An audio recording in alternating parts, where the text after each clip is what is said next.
जेजुरीचा खंडेराय म्हणजे अखंड महाराष्ट्राचे आराध्य दैवत, अखंड महाराष्ट्राचे श्रद्धास्थान. खंडेरायाच्या दर्शनासाठी हजारो भाविक भक्त जेजुरी येथे जाऊन भंडाऱ्याची उधळण करीत येडकोट येडकोट जय मल्हारचा गजर करीत असतात. नमस्कार. आमच्या धर्मभक्ती आस्था या चॅनलला लाईक, सबस्क्राईब करा.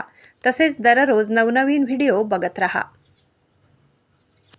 यंदा 2 डिसेंबर मल्हारी मार्तंडाची षडरात्रोत्सव म्हणजेच खंडोबा नवरात्री सुरू होत आहे आणि मार्गशीर्ष शुद्ध षष्ठी म्हणजे 7 डिसेंबर रोजी चंपाषष्ठी आहे.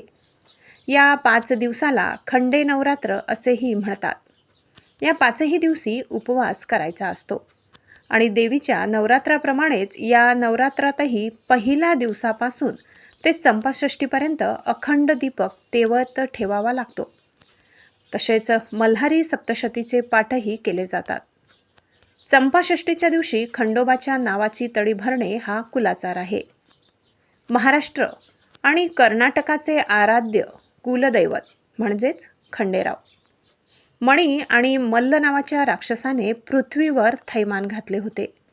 सर्वत्र हाहाकार माजवून दिला होता आणि याच राक्षसांचा संहार करण्यासाठी महादेवाने खंडोबाचा अवतार घेतला अशी मान्यता किंवा पौराणिक कथा आहे. महादेवाच्या या अवताराला खंडोबा, खंडेराव, मल्हारी मार्तंड या नावानेही संबोधले जाते. खंडेरावाने या राक्षसांचा वध केला तो दिवस म्हणजे चंपाषष्ठी. राक्षसांचा वध करून विजय प्राप्त केल्यानंतर खंडेराव महाराज यांच्यावर चाफ्यांच्या फुलांचा वर्षाव झाला म्हणजेच चाफवृष्टी झाली. त्यामुळेच या दिवसाला चंपाषष्ठी हे नाव दिले गेले.